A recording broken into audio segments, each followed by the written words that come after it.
Governo do Paraná. Voltamos com o programa Depois das Duas. Apresentação: Daniela Valiente e Renata Tomasi. Estamos de volta já, 14 horas e 15 minutos na Foz do Iguaçu. Está fresco lá fora, um sol lendo. 17 graus. 4 para mais ou 4 para menos. Vai estar tudo certo em nossas vidas essa semana, porque parece que o outono chegou. Sim. Se eu tivesse um rojão, ia soltar lá fora. Mas seja bem-vindo, belo friozinho aqui, gostoso da fronteira. Ótimo. Dias lindos. Fala, Renata. Olha só, vamos aproveitar. Hoje, 21 de maio de 2018, estamos aqui em plena segunda-feira para tratar de um tema bastante interessante. A gente acredita ser do interesse de muitas pessoas, esse não do interesse,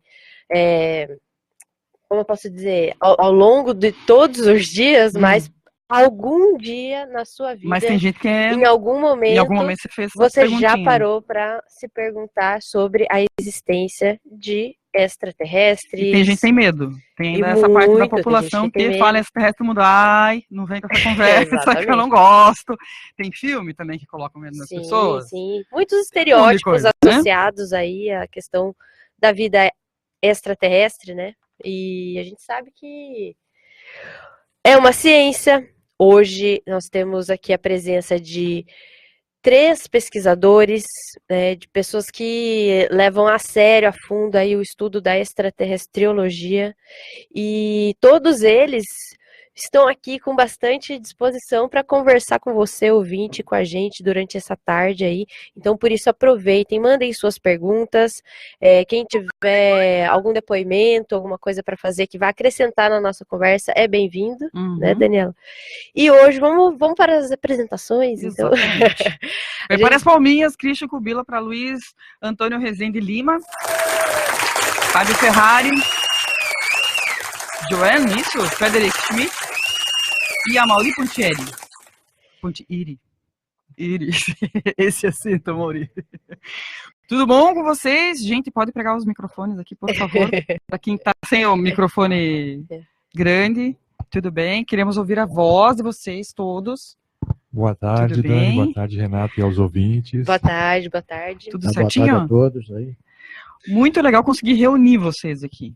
Tá? Que a gente estava com esse tema há algum tempo assim para poder conversar e pensando quem poderia falar sobre isso, porque esse tema também é algo que gera uma série de comentários que as pessoas assim, ou como eu disse, ou elas têm medo, ou muita gente faz piada, né? Que não entende muito, faz aquela piadinha. E daí fica uma coisa sem ter muita informação. E hoje, como a gente tem a internet, que é a salvação e a derrota, né, porque ela dá qualquer tipo de informação sem filtro, e às vezes esse tipo de informação especialmente tem muito, né? Só você abrir, você digitar, procura extraterrestre no Google, você vai enlouquecer, né? Sim. E daí a gente resolveu reunir vocês para conversar seriamente sobre esse assunto. E queria saber, acabou descobrindo que a gente tem eu e a Renata ainda estamos decorando extraterrestriologia, né? Para poder desenvolver os estudos. Então eu queria que vocês começassem primeiro explicando, não sei se Fábio, quem começa conversando com a gente sobre como é que foi desenvolvido isso, se é um grupo, é fechado, onde que funciona, do que se alimentam. Não, brincadeira, Fábio. Pode falar. Ele até olhou, como assim, do que se alimentam? A ideia da extraterrestriologia seria, assim, desmistificar esse assunto e estudar seriamente essa questão do extraterrestre, né? Muita gente pode perguntar, por que vocês não estão falando em ufologia? A ufologia, o foco é muito no fenômeno do UFO, do objeto, né? Então, muitas vezes há um deslumbramento, assim, com a questão do fenômeno, da aparição, do que a pessoa viu, mas a gente está procurando ir além disso aí, né? Então, tentar estudar o assunto, nem entrando na viagem da maionese, mas também não entrando assim num ceticismo radical e materialista, como a gente vê às vezes que muitos pesquisadores entram, né? Que eles simplesmente, a pessoa entra num processo que ela acha que ela está fazendo ciência, mas simplesmente com uma questão assim de negar a existência de fenômenos que saem do padrão, né? Então a gente está trazendo, é um assunto assim controvertido, difícil, mas a gente acha que ele é desafiador e que pode ser estudado de uma forma lógica, racional, entende? E de uma forma até científica. Mas, assim, isso tudo exige que haja um modelo, um paradigma apropriado para o estudo desse tipo de fenômeno. A gente não pode querer estudar isso como você pesa, por exemplo, você estuda física ou coisas materiais que são medidas, né, pesadas. Então, tudo na ciência tem um modelo de pesquisa, tem que ser uma pesquisa apropriada, uma metodologia apropriada. Né? E esse grupo, ele funciona onde? Ele atualmente está funcionando em Foz do Iguaçu, assim, ele está numa fase de estruturação ainda, né? Porque a Quando gente... ele foi montado? Olha, ele começou, Amaury, agora me ajuda aqui na na verdade, lembrança. assim, já tem alguns anos, a ciência em si, ela foi proposta pelo professor Valdo Vieira, né? Ele lançou um verbete, onde ele lançava essa especialidade de pesquisa, e a partir daí, então, começaram os pesquisadores a se reunir, a fazer reuniões, a criar o Colégio Invisível, né, que reunia os pesquisadores do mundo inteiro interessados nessa área. Eu tenho que registrar que os nomes que vocês colocam são sensacionais. Mas, por incrível que pareça, esse não é um nome que nós colocamos. Isso aí, Colégio Invisível é uma ideia da ciência, que já vem lá desde o século XVIII, né? Onde é uma congregação de pessoas que não tem um local físico de reunião. É uma reunião. No passado era através de cartas e correspondências, né? Existia uma congregação, uma reunião de pessoas interessadas em determinada área, né? Então existia o Colégio Invisível da matemática, e aí agora então a gente também trouxe essa ideia, porque com a internet isso ganha uma outra força, né? Então isso já vem de alguns anos, e o Colégio Invisível da Extraterrestrologia, que é a congregação, a reunião desses pesquisadores, que está bem ativo, né, hoje em dia, e o Jorge pode até falar um pouco mais a respeito, ele está à frente, está conduzindo aí os trabalhos, e além disso você tem pesquisadores independentes e tem pessoas também que estão interessadas de outras áreas, né, da ufologia, como foi falado. Quem participa, Maurício? Todo mundo que tem interesse, a princípio, né, é convidado ou tem a abertura para poder entrar e conhecer essa abordagem. Como o Fábio estava explicando, isso foi a princípio colocado como uma especialidade nova, mas entra num painel, num panorama de diversas abordagens à condição do extraterrestre ou dos objetos não identificados. Você tem a ufologia, mesmo a ufologia não é alguma coisa que seja regular ou assim... Mas troca figurinha entre uma coisa e outra? Sim, então, a ufologia em si, você tem a ufologia científica, você tem a ufologia materialista, né, como diz o Fábio, você tem a ufologia mais mística, você tem até a condição das religiões ou das seitas que envolvem também os UFOs, a ufolatria chamada, né? Então você tem um painel que é longe de ser uniforme. E além disso, você tem outras abordagens, como foi colocado também, né, o próprio universo dos filmes, o universo pop também, o extraterrestre e os seres de outros planetas já fazem parte do imaginário pop, né? Então você tem filmes que abordam, às vezes de maneira meio perturbada, às vezes de maneira mais... Nunca é muito vários legal, estereótipos, né? Ou ET bobalhão. Então, nós estamos trabalhando, na verdade, o interesse é muito grande, mas estamos trabalhando com esse pano de fundo que é muito... variado, né? E tem as pessoas também que tiveram vivências, né? Como é o caso do Luiz, aí vai poder falar um pouco para a gente, e aí sim, isso interessa tanto a nós como aos ufólogos, né? Aos extraterrestriólogos e aos ufólogos, porque é a experiência direta, a vivência, o fato. Toda a ciência, toda a especialidade científica tem que ser construída a partir de fatos, né? Então, isso aí para nós é bem importante também. Esse grupo, ele vai partir, esse estudo, tem algo que divida, assim, tipo, visitas a tal lugar, ou mais de conversa, de interação mesmo, mano? Como é que funciona? Existem várias categorias ou modalidades. A gente não vai falar da internet, né? Porque de a internet acordo, é problemática. De acordo. Não, a internet, assim, como foi falado aqui, né? Tem de tudo na internet, e você tem informações boas e experiências e, vamos dizer, notícias, muita coisa, documentação importante que está na internet, e válida, autêntica. Pois é, mas eis o problema, né? Mas e tem também as coisas falsas. Você reconhecer o que é falso e é verdadeiro, assim, para um leigo fica complicadíssimo, né? O leigo, ele tem como se ele estivesse entrando numa selva, Menino, né? Eu entrei. Por isso que eu tô falando. Exatamente. Mas assim, o bom, como o Fábio colocou, é a condição guiando a lógica, o senso crítico, tudo isso tem que estar como uma bússola para a pessoa, porque senão ela se perde mesmo. A Renata falou no começo do programa, e eu lembrei uma vez que a gente conversou, Mauri, ela falou, não, né, de extraterrestre, mas o mundo é tão grande, né, o universo é tão grande. Não é possível, né? Ele falou assim, você está filosofando. Quando você está achando isso, é porque você já está tendo uma pequena viagenzinha na maionese, né? Sim, mas de você ter essa justificativa, eu acho que é uma coisa bastante comum as pessoas pensarem. Não, a gente é bobeira se pensar que está sozinho, porque, veja bem, o tamanho da Via Láctea, 300 planetas, minha nossa, né? Buraco negro, papapá. Esse também é um jeitinho meio viagenzinha na mas o que acontece aí é o seguinte, se a gente for acompanhar a história do pensamento humano e da própria ciência, a gente vê que houve uma evolução dentro dos modelos em relação ao universo, né? Por exemplo, o Aristóteles, lá na Grécia Antiga, ele foi a primeira pessoa que começou a achar que a Terra não era plana, ela era redonda. Por que ele viu isso? Porque ele via a Terra e começou a ver o eclipse lunar, e ele chegou à conclusão que o eclipse da Lua, na verdade, a Terra estava fazendo sombra na Lua. Entendeu? Então a Terra ficava entre o Sol e a Lua. Então ele chegou à conclusão, não, a Terra não pode ser chata, senão ela não faria essa sombra, né? Então veja, isso já foi um avanço naquela época do modelo do próprio universo, né? E veja, mas ele achava ainda que a Terra ela estava estática, parada, estacionária, e os planetas, as estrelas rodando em volta da Terra. Então era o modelo da Terra como centro.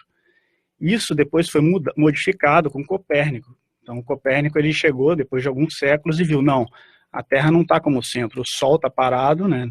Parado entre aspas, mas a Terra está rodando em volta dele. Então veja, isso já foi um avanço. Agora veja, o próprio Copérnico, quando ele foi divulgar essas ideias, ele não falou o nome dele, porque ele ficou com medo de ser considerado um herege pela igreja. Então, ele publicou anonimamente o trabalho dele. Pois é. Pois é, então ele, assim, as pessoas têm medo. Por isso que a gente está falando, esse próprio assunto, tem muita gente que às vezes já teve experiência e ela fica com medo de se expor. Por quê? O que vai ser da minha profissão? O que a minha família vai pensar? O que meus colegas vão pensar? O pessoal vai fazer chacota de mim? Então, acaba que um assunto sério, ele vira uma grande chacota, uma grande brincadeira. E as pessoas ficam com vergonha de expor, entende? Então, a hora que você encontra alguém disposta a expor a situação, já é ótimo, entende? Assim, mas expor de uma forma séria, entendeu? Assim, com bom humor, né? Mas assim, que eu digo com seriedade, assim, de ver que há um fundamento.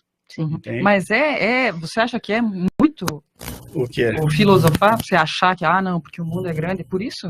Não, as mas pessoas deveriam achar que existe realmente? Ou não, a filosofia faz parte da ciência, né? Não tem ciência sem filosofia. Porque a filosofia e a viagem da maionese ficam...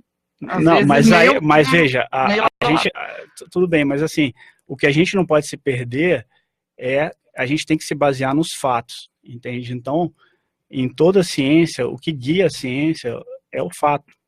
Não é a opinião da pessoa. O cientista não interessa a opinião dele, tem que ver qual é o fato por trás da opinião dele, entende? Então essa que é a questão. Toda a ciência é fundamentada em fatos. E o fato é a vivência direta com o fenômeno. Qual é o primeiro registro? De aparição ou de avistamento? Isso aí é desde os primórdios da história. Vai lá para o início da civilização, já tem registro, né, Mauri? Você tem a chamada ufoarqueologia, que é a busca por registros de objetos não identificados nos registros antigos. Saindo do fosso hoje eu também não conhecia. Exatamente, isso é uma área dentro da ufologia, e que pega justamente, faz a intersecção da ufologia, o estudo dos objetos não identificados, com a arqueologia, que é o estudo dos objetos muito antigos, fósseis aí, né?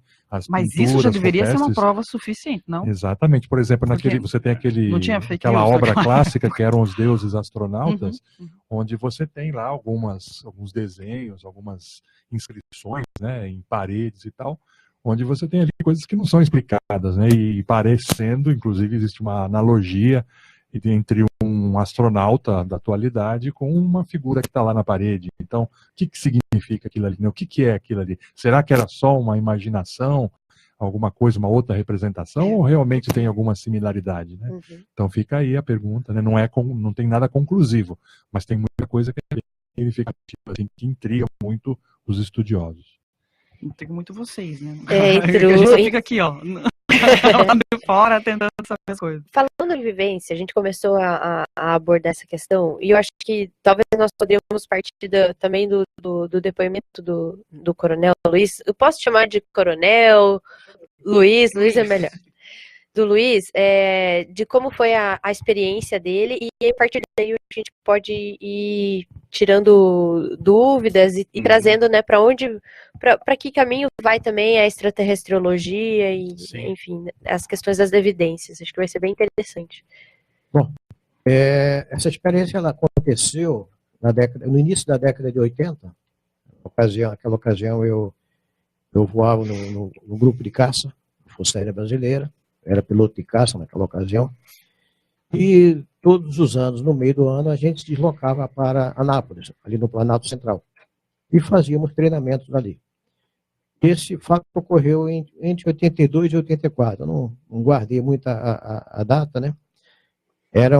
Foi uma missão noturna, um treinamento noturno, éramos 2 aviões, a gente chama de elemento, 2 aviões juntos, né? E nós decolamos, e nesse treinamento eu seria o alvo, e o número 2 seria o interceptador. Então, para esse treinamento, eu ficaria, digamos assim, com um controlador de voo me coordenando, e o meu número 2 seria o outro controlador. Então, em cima, depois que nós chegamos lá em cima, fizemos um split, abrimos, e estava uma noite muito bonita, uma noite sem lua, muito estrelada, não tinha nuvem nenhuma no céu, tá? Então, me deram uma proa, a gente chama de desfile, para que o outro fosse trabalhado para fazer a interceptação da minha aeronave. E nessa condição, como eu estava de alvo, a gente fica totalmente apagado. Tá? A gente apaga tudo e deixa só as luzes mínimas internas da cabine para que não haja reflexo e a gente possa fazer o voo. E eu estava lá mantendo minha proa e de repente olhei para frente e me deparei com uma imagem que eu não entendi o que era. Ou seja, eu estava na noite sem lua, sem luz nenhuma, e de repente à minha frente não tinha noção de distância, de tamanho, de profundidade, de nada. A minha frente é como se tivesse uma nuvem, tá? Uma nuvem, uma névoa, e tinha uma fonte de luz por trás, tá? Uma fonte assim que você não via, não delineava essa luz, mas alguma coisa clareava aquela nuvem. Eu olhava aquilo ali, tentando entender o que era, no meu radar, o radar não mostrava nada. Aí eu inquiri o piloto que estava fazendo estava me interceptando, né? Aí ele falou, eu só tenho um único plot no radar aqui, que é o seu avião. Ele estava, acho que, em torno de 7 milhas atrás de mim. Mas eu estou vendo um negócio também, eu não sei se está na minha frente, se está depois de você, porque ele não tinha noção. E era basicamente o que eu estava vendo, que era aquela nuvem embaçada, tá? Dele não tinha beira, não tinha nada, e a luz por trás. Questionamos o controle de solo, a defesa aérea, eles também não tinham nada no plot. Aí, ok, vamos tirar vocês da área. Aí tiraram a gente da área, colocaram em outra área, e nós fizemos o treinamento e voltamos. Né? E ao pousarmos, a gente vai para uma sala, que é a sala lá onde a gente faz o preenchimento das fichas e tudo, estava lá preenchendo, e eu comentando com o piloto que estava no outro avião, poxa, nossa, interessante aquilo e tal, sem noção. Aí tinha um sargento, chegou assim, pô, capitão, é um negócio, aí ele começou a explicar basicamente o que nós tínhamos visto lá em cima. Eu falei, poxa, vocês também viram aquele baixo? Ele falou, não, estava aqui, no tráfego. Tinha um capitão fulano, não vou citar o nome do companheiro, ele estava fazendo um treinamento de toque arremetida. Toque arremetida, você vem no tráfego, você bota a rodinha, faz potência e faz novamente, né? E toda vez que ele chegava na curva base para vir para o pouso, uma coisa branca assim, tipo iluminada, você não tinha noção, não tinha luz, era uma coisa iluminada, como se fosse uma névoa. Vinha e encostava na direita dele, quase encostava e vinha acompanhando ele. Quando ele tocava o pneu na pista, e dava potência para remeter, aquela coisa se espava e sumia. E acontecia isso umas 2, 3 vezes. E ninguém, o pessoal ficou olhando, não entendia o que estava acontecendo. Porque toda vez que ele vinha, ele fazia o tráfego normal, chegava na curva base, a coisa vinha e encostava nele. Então ficou aquela coisa assim etérea, a gente não entendeu o que é que aconteceu. E o fato acabou morrendo por ali. Mas foi a visão e a experiência que eu tive naquela ocasião, na década de 80. Você ficou com medo? Você teve medo? Não, Ou ficou espantado? Não, você fica assim, que diabo é aquilo? A pergunta assim, como bom nordestino. Que diabo é aquilo? Que diabo é aquilo? Não dá medo, não deu, né? Fica aquela interrogação, né? E tanto que, poxa, não tinha nada no radar. Então, se tivesse um plot ali, alguma coisa, a gente talvez causasse um pouco mais de preocupação, porque a gente estava, inclusive, desarmado naquela ocasião, né? Mas não causou medo, só espanto e curiosidade, né? Aquilo ali ficou bem guardado na minha memória até hoje. Isso aí. Um espanto porque é incomum, né? Você não está sobrevoando a 7.000 milhas e vê uma luz por trás da... Eu digo isso porque eu já tinha quando eu estava lá, na época já era capitão, eu já estava voando, eu comecei a voar em 1971. Então, em voos noturnos, nas mais esdrúxulas situações, com tempestade, eu já tinha enfrentado. Então, foi uma coisa assim muito fora do comum. Eu nunca tinha percebido. Você não tinha uma fonte de energia, uma fonte de luz que justificasse aquela claridade. Não tinha uma lua, não tinha nada, e ficava na frente. Você não tinha noção de distância, de profundidade, nada. Foi a única vez que apareceu lá, depois ninguém mais ninguém mais, depois desse fato especificamente, eu não via mais alguém comentar durante, nós ficamos quase um mês lá, eu não vi mais alguém comentar sobre essa aparição. Ficou basicamente nessa noite, foi o que aconteceu o fato, naquela noite. E o senhor acredita que tenha sido uma experiência extraterrestre? Eu acredito que sim, porque o que é que pode proporcionar aquilo ali? Alguém vai dizer, é um fenômeno meteorológico? Não tinha nuvem, não tinha nada. Tá? O céu não tinha lua. Naquele dia o céu estava escuro, eu estava inclusive curtindo as estrelas, porque quando você está voando lá em cima, é um lugar tudo preto, tudo escuro, e você apaga as luzes do avião, basicamente você fica, o mundo ali é uma coisa maravilhosa. Tá? Você começa a contar as estrelas, tentar descobrir as coisas ali, tá? E de repente aparece algo inusitado. Então, alguma coisa tinha por aí por trás. Naturalmente, não era um outro avião, não era nada diferente. Né? Então, eu tenho quase certeza, na minha visão, que aquilo era um fenômeno, outro que não seja um fenômeno nosso aqui. Isso foi em que ano? Foi na década de 80, entre 82 e 84. Tem como, vocês pegam esse tipo de depoimento, Fábio, para, não sei, guardar ou para fazer um registro disso, ou até para ver se tem outras pessoas que também viram algo semelhante? Como é que vocês categorizam assim isso? Sim, a ideia é pegar esses relatos, né, conversar com as pessoas que foram testemunhas desse tipo de fenômeno e ver, assim, primeiro, como que a pessoa, como que ela é, né, se a pessoa é uma pessoa séria. Então a gente faz uma anamnese do assunto para tentar entender se aquele fenômeno foi autêntico, né? Agora, isso é muito importante, né Yorn, para... Sim, eu acho que cada pessoa que tem uma afinidade da extraterrestriologia tem uma experiência, alguma coisa. Pode ser vivendo, né? Pode ser um sono, pode ser uma fora do corpo, talvez, né? Isso é interessante por trocar ideias, né? Trabalho com hipóteses, né? O que aconteceu nesse momento? Né? Eu, pessoalmente, tive sonhos. Eu pensei, são sonhos. Eu tive contato com extraterrestres que fizeram uma coisa comigo e se sente muito real. Eu senti energia saindo, eu senti uma coisa que foi muito estranho. Isso aconteceu de várias noites. Então, eu tive dúvidas. Esse pode ser um sonho ou uma outra coisa. O que eu percebi é o seguinte, essa foi muito real. E eu posso agir.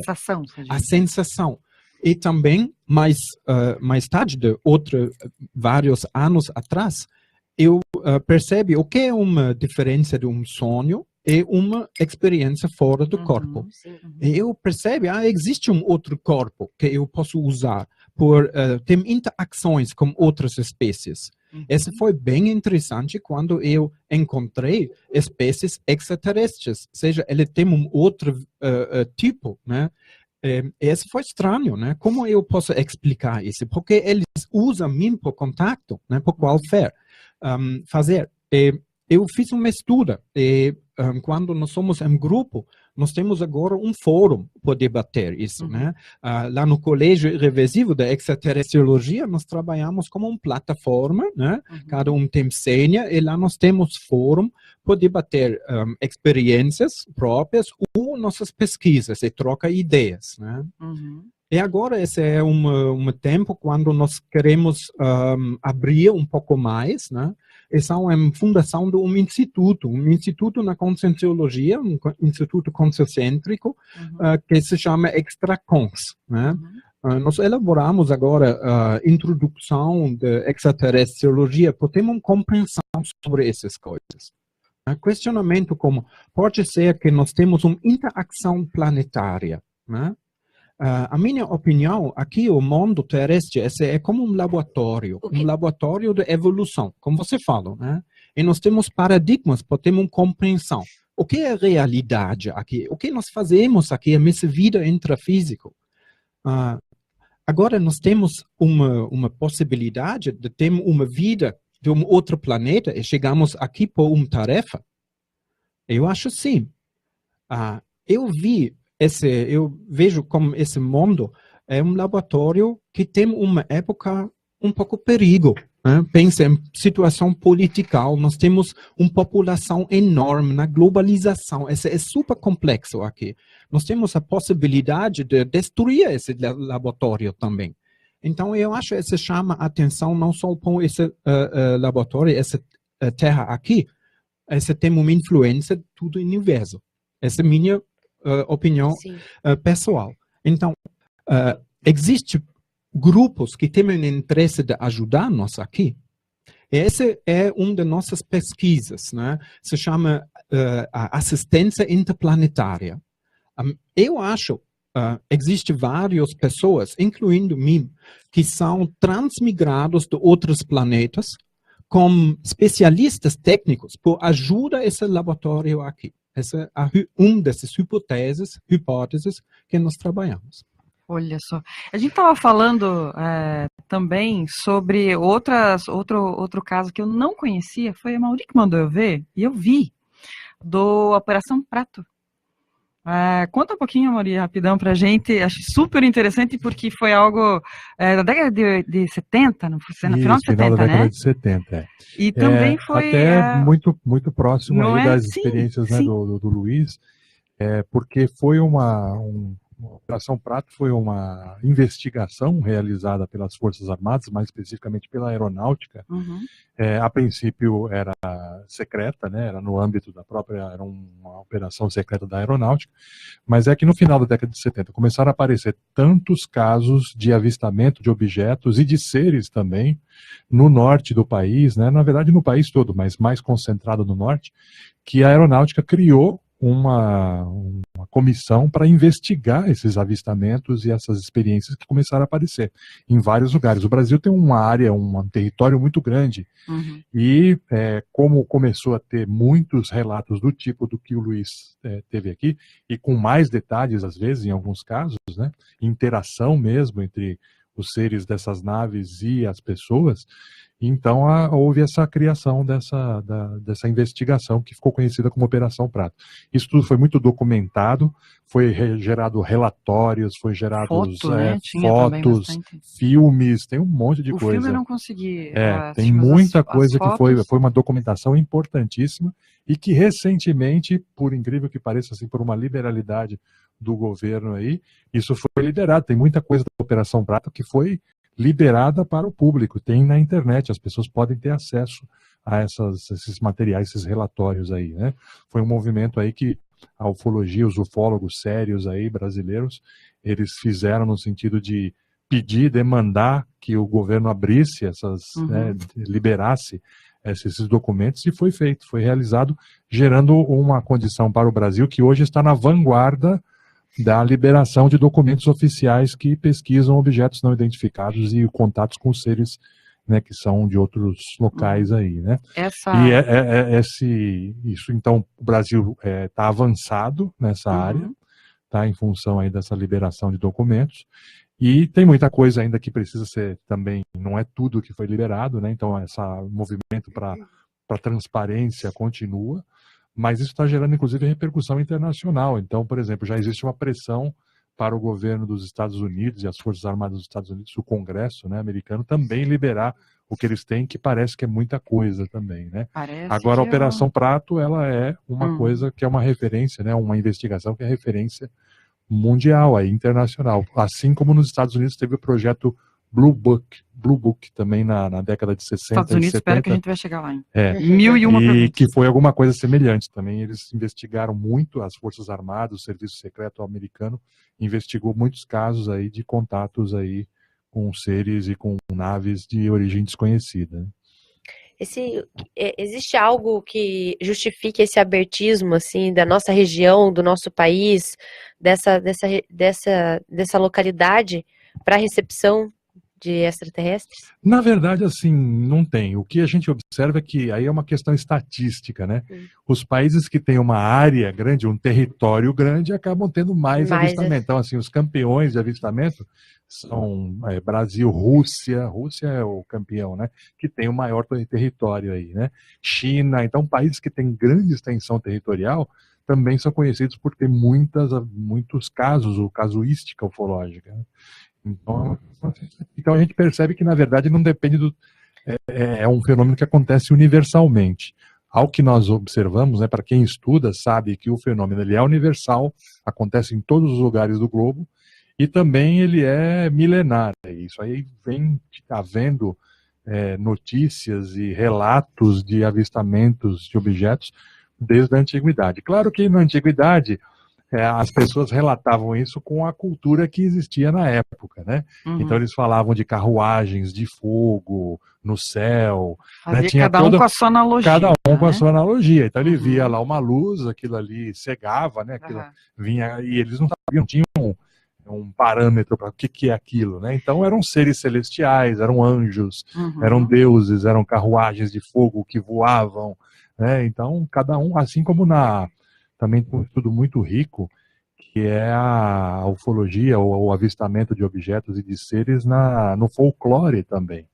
Então, nós temos muitos aspectos do folclore que você pode identificar com casuística ufológica. Então, por exemplo, o boitatá, que é a cobra de fogo que aparece no mato, a mãe d'água. Nunca tinha pensado nisso, Amorim, mas exatamente, é verdade. Pode ser. É só você não se prender na manifestação cultural, mas na descrição. Sim.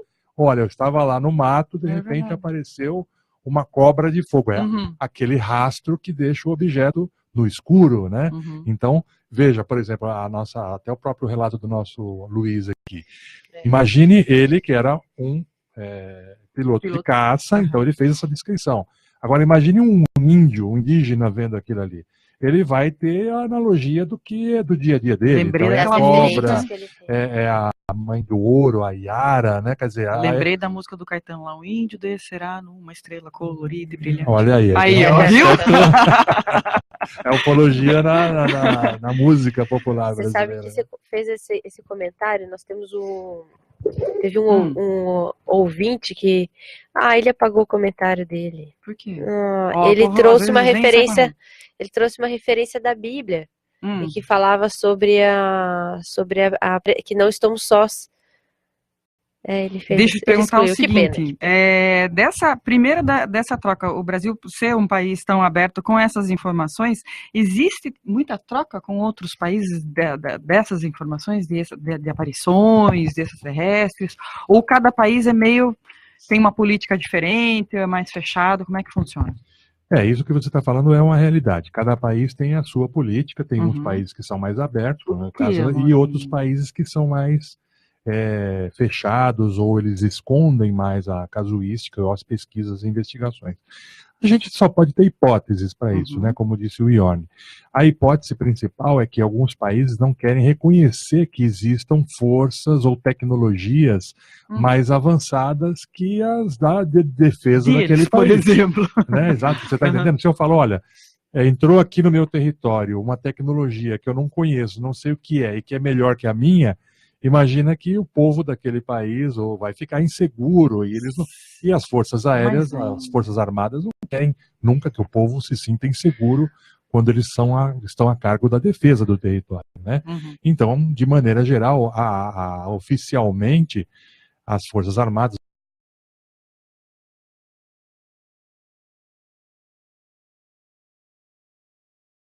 confirmar o fenômeno, para simplesmente desconversar ou não reconhecer o fenômeno. Então, mais algumas pessoas que participam desses governos e de forças armadas, a gente sabe que são entusiastas, porque ou viveram o fenômeno, como é o caso do Luiz, ou conhecem, né, a realidade e aí acabam deixando transparecer isso e fazendo políticas que são mais abertas para o reconhecimento do fenômeno.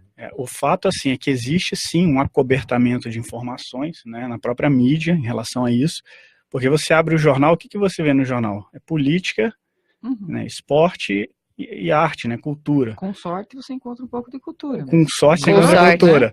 Agora veja, esse tipo de fenômeno, ele simplesmente é excluído, porque não pega bem ficar falando disso, entendeu?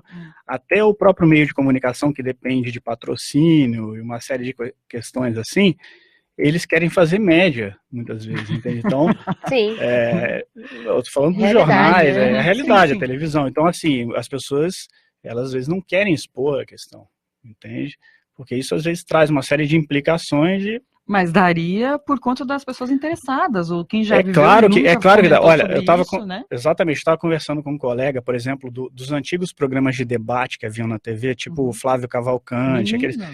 Quer dizer, a pessoa chegava lá, não tinha medo, a pessoa, ó, vamos trazer um pesquisador, traz essa pessoa que vivenciou um fenômeno, traz aquele outro e vamos expor a realidade. Sim. Hoje a gente vê a televisão, tô falando da televisão aberta, por exemplo, é assim, é tudo maquiado, é tudo, sabe, não quer causar polêmica em nada, então não expõe a realidade como ela deveria ser exposta, então você faz a sonegação de informação, que é o contrário do que vocês estão fazendo aqui, né? Estão tentando, a gente está tentando. Olha só, temos uma pergunta de uma ouvinte, a Sheila Humphreys, ela está pergunta ao Amaury. Amaury, poderia fazer um comentário sobre a afirmativa de que o maior número de avistamentos se dá em regiões onde são feitos testes nucleares?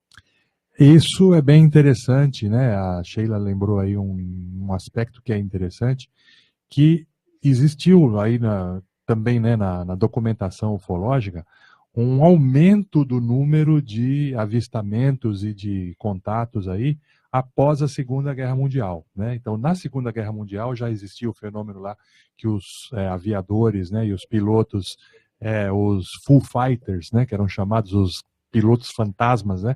Então, essa experiência que o Luiz teve aqui, durante a Segunda Guerra Mundial, eram bem comuns de acontecer.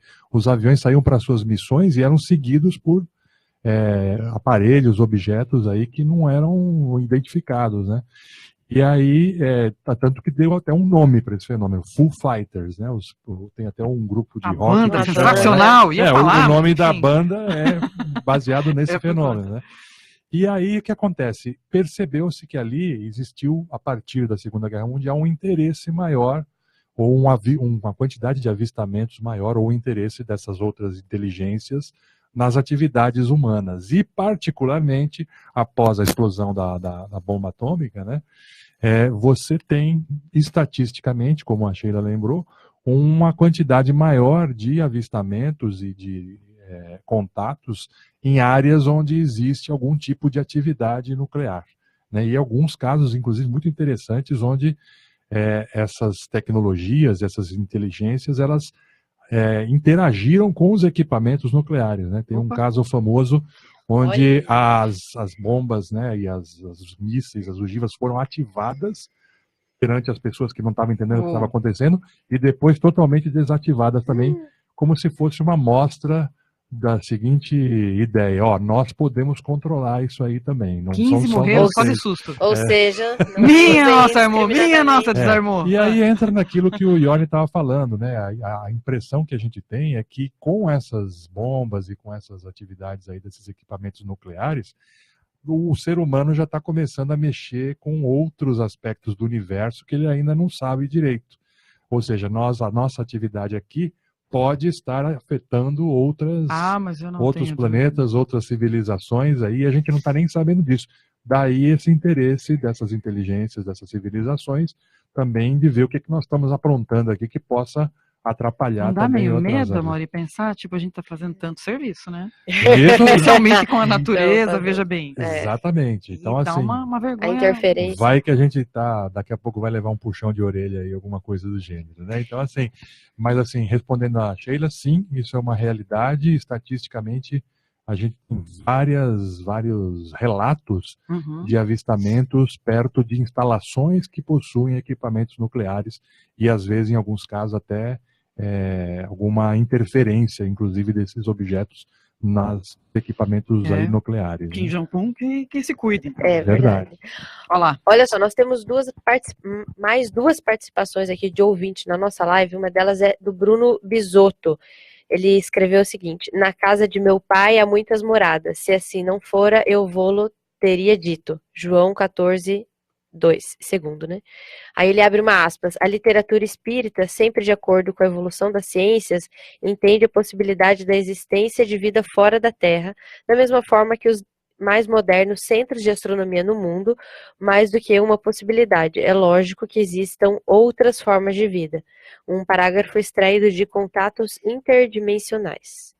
Uma literatura aí que o Bruno trouxe para o nosso ouvinte. E o Otoniel Rocha comentou o seguinte: entre os anos de 1995 e 1996, eu estava caminhando por volta das 23h30, mais ou menos em noite estrelada, por uma estrada na zona sul rural da cidade de Ubiratã, quando visualizei uma luz não muito forte, mas de tamanho muito grande que vinha em minha direção e mudava de cor. Eu fiquei encantado com o que estava vendo e queria que mais alguém visse. Então comecei a caminhar mais rápido para chegar em casa logo e chamar meu avô para ver também. Quando cheguei em casa, chamei meu avô e quando ele acendeu a luz de casa... Atualizando aqui, daí estamos vendo a leitura. Quando cheguei em casa, chamei meu avô e quando ele acendeu a luz de casa, aquilo que eu estava vendo desapareceu no céu muito rápido e ele não pôde ver. Comentei com ele que eu havia visto e para minha surpresa ele me relatou que havia visto a mesma coisa na década de 50 naquela região enquanto caçava e nunca tinha comentado com ninguém porque achava que ninguém acreditaria nele. Olha, meu Deus, agora resolvemos. Temos mais uma pergunta aqui. Gente. Pergunta para o Felipe. Poderia... Felipe, não temos Felipe aqui. Isso, Fábio. Pergunta para o Fábio. Poderia aprofundar o paralelo entre extraterrestriologia e filosofia? Como um pode contribuir para o outro? Temos mais duas perguntas aqui. Eu vou ler e aí a gente pode pontuar o que a gente responde primeiro, vamos para um break e aí voltamos com as respostas, né? Que temos que dar um respiro aqui. Essa foi a pergunta da Sheila, a do Francisco Mauro. Uma pergunta aos convidados, não querendo entrar em neura de conspirações mundiais, mas será que as grandes potências já devem ter tecnologias desenvolvidas com esses contatos extraterrestres e as escondem da população? Sim. Uma boa pergunta também. Outra pergunta aqui da Sheila. Pergunta para o Jorn. Qual o papel da Extracons para a divulgação da extraterrestriologia? E a Maria Cristina pediu para perguntar para o Jorn também se pode ampliar sobre assistência interplanetária. Vamos começar por onde? São 4.200 perguntas. Muito boa todas as perguntas. Obrigada aí pela participação agora, de todos. Vamos fazer o seguinte, vamos para o break e aí a gente volta. Isso. Tá bom.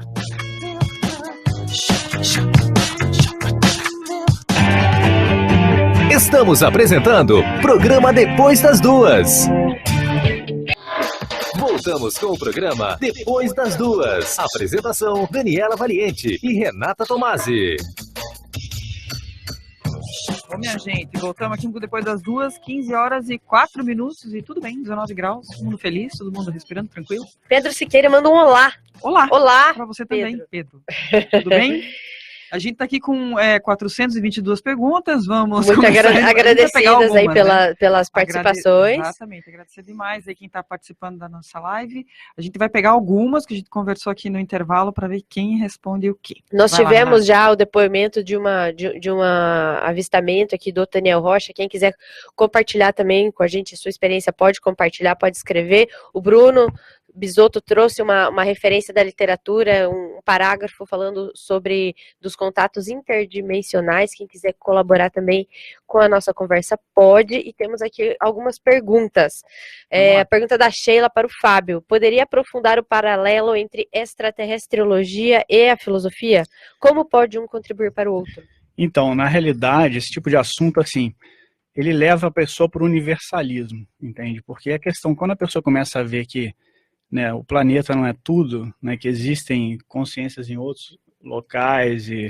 Então, isso expande a visão de mundo da pessoa, né? Então, basicamente, a gente observa assim que quando a pessoa começa a estudar esse tipo de assunto, também a astronomia, todos esses assuntos assim que faz a pessoa tirar o foco só do bairro dela, da cidade ou do país que ela está, isso expande a visão da pessoa, né?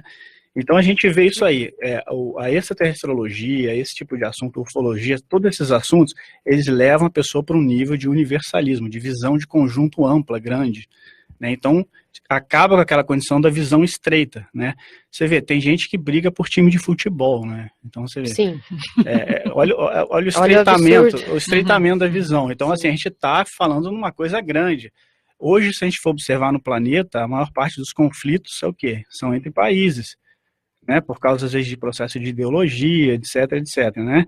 As guerras são baseadas nisso. Então, você vê, olha a visão afunilada que tem aí. Perfeito. Se a pessoa começa a ter uma visão maior, acabou, não tem mais essa necessidade de conflitos, tudo isso. Então veja assim, a questão do universalismo, ela é o que pontua toda essa questão da extraterrestriologia, né? Precisa ser um curioso, um eterno curioso para estudar extraterrestriologia, porque é uma ciência que, né, que tem essa interrogação constante, né? A gente acredita que existem outras ciências, por exemplo, claro, né? Tem essa questão da curiosidade, do desenvolvimento, a ciência nunca para, mas muitas verdades já foram comprovadas e tudo mais, né? Então a gente vê assim, a gente teve já a era das navegações, né? No século XV, XVI. A gente hoje está vivendo a era espacial, né, no planeta. Então, a gente teve um momento que as pessoas saíram com os navios para descobrir outros continentes. E naquela época, o camarada falava, olha, naquele outro continente tem gente igual a gente. Tinha muita gente que falava, esses caras tão loucos, entendeu? Hoje, pra gente, a gente pega um avião, em 2 horas você tá... Em 8 horas você vai para os Estados Unidos. Então, isso virou bobagem. Agora, veja, a gente está entrando nessa área espacial. O que vai ser daqui a 100, 200 anos? A gente não sabe, né? Mas o fato é, o mundo ele vai mudando, as coisas se ampliam, né? Se você for acompanhando, é um pouco melhor. Pois é. Você evolui com suavidade, não é no tranco e barranco, exatamente, né? Uma pergunta para o Johnny. Qual o papel da Extracons para a divulgação da extraterrestriologia? Pesquisa é que nós trabalhamos com pesquisadores, e nós somos pesquisadores e objeto no mesmo momento, né? Porque se nós temos experiências, pode ser que nós somos na fora do corpo, ou que é um sonho, trocar essas hipóteses que nós fazemos é um debate. E nós temos debates cada segundas-feiras para pesquisar isso. Pessoas que querem participar podem escrever ou ver no site de extracons.com. E no extracons.com nós temos um contato, né? E ser conosco e nós vamos debater às segunda-feiras esses assuntos, né? Temos também projetos que, por exemplo, fazer uma exoprojeção, ou seja, uma experiência na fora do corpo, na fora desse planeta, né? E nós pensamos como nós podemos fazer isso em grupo, né? E fazemos uma pesquisa e uma prática ao mesmo tempo. Essas são nossas atividades por enquanto. O grupo de Extracons, que vai ser um instituto, estão começando só, né? Essa homepage também está em obra por enquanto, né? E nós vamos dar aulas em breve. Você precisa ser, não precisa ser um cientista, um super pesquisador, você precisa ser um curioso para você poder participar de um grupo assim? Sim. Pessoas que chegam do nosso grupo, todos têm experiências. São pessoas como você ou eu, né? Mas com experiências que são um pouco estranhas, né? Um pouco incompreensível por início. Então, nós vamos conversar em conjunto e fazer uma pesquisa. Essa experiência pode ter sido por meio de um sonho? Isso eu queria que ele faça a diferença de sonho e projeção, que às vezes as pessoas confundem. Se confunde muitas vezes, né? Quando nós temos uma coisa dentro da nossa cabeça, seja nós temos experiências de dia e um sonho por ver o que aconteceu, porque a capacidade do nosso cérebro não tem capaz por ter isso. Esse é um sonho dentro da nossa cabeça, mas no momento nós temos atividade, nós somos a pessoa que dirige essa situação, essa é mais uma projeção. Uma projeção. Né? E o sonho é aquela explosão de luz e cores que acontece. Essa é como uma televisão, ver um filme, né? Você não tem uma possibilidade de parar ou interagir com pessoas como isso. E a projeção dá essa possibilidade. Lá você pode fazer. E qual que é a relação, então, da extraterrestrologia com a projeciologia? Eles podem vir projetados para cá? A gente pode ir projetado para lá?